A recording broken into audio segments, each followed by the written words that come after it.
भगवान की जय। लक्ष्मी नारायण भगवान की जय। कौशल किशोर भगवान की जय। पवन सुत हनुमान की जय। श्री स्वामी जी महाराज की जय। जय श्रीमन्नारायण। धर्मानुरागी सज्जनों, अखिल कोटि ब्रह्मांड नायक प्रात ब्रह्म परमेश्वर की असीम कृपा से हम सब कथा का रसास्वादन कर रहे हैं। भगवान जगत नियंता हैं, भगवान भक्तवत्सल हैं, हमारे आपकी रक्षा करने में समर्थवान है, दया निधान है, करुणालय वरुणालय हैं। सभी जीवों की रक्षा करते हैं। कभी कभी जीव अपने से प्रश्न कर बैठता है, पता नहीं चलता। 3 देव बताए गए हैं,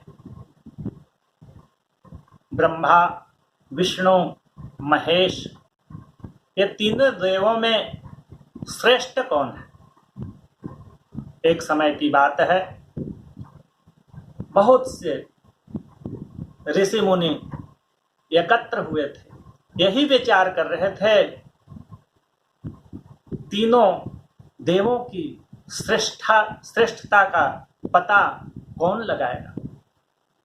जितने भी ऋषि महर्षिगण थे, भृगु ऋषि को परीक्षा के लिए चुने गए।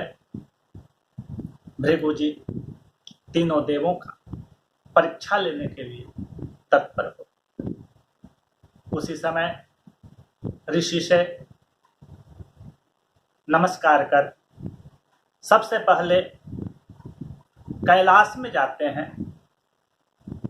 कैलाश पर द्वारपाल खड़ा था, भृगु ऋषि जी को रोक देता है। भृगु जी कहते हैं, अरे मुझे शिव जी से दर्शन करना है, तुम रोक रहे हो।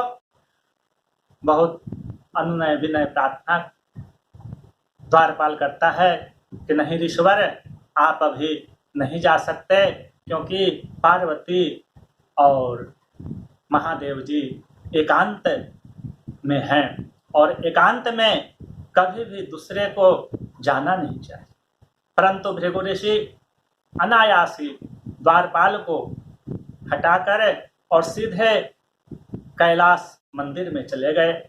वहां पर शिव जी और पार्वती दोनों बैठे थे।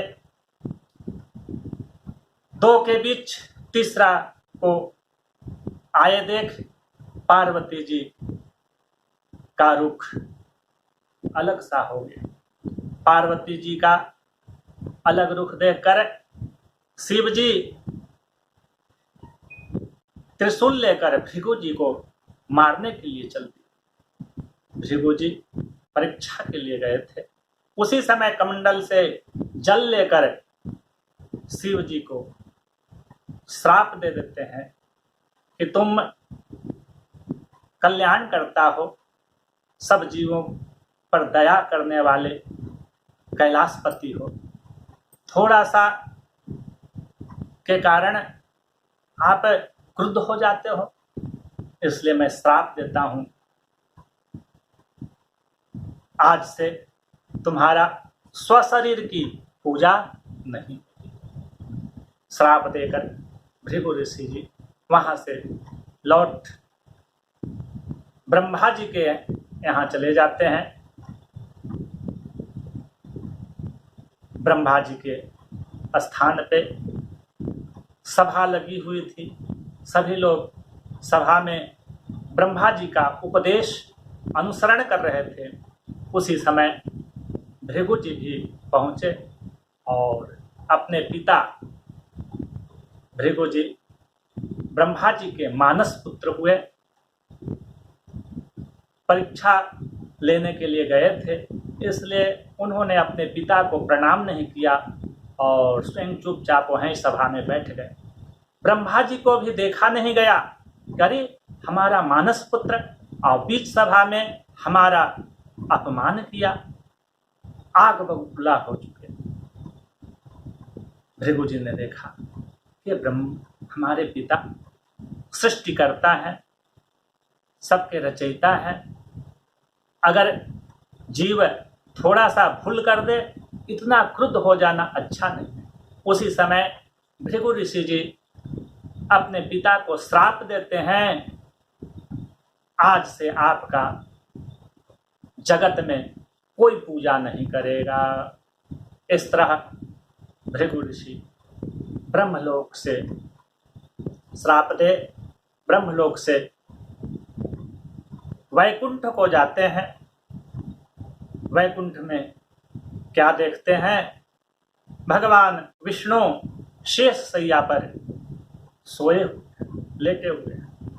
लक्ष्मी जी चरण दबा रही है। अब दो महारथी परीक्षा में फेल हो चुके थे, ब्रह्मा और शिव जी। तीसरे में देखे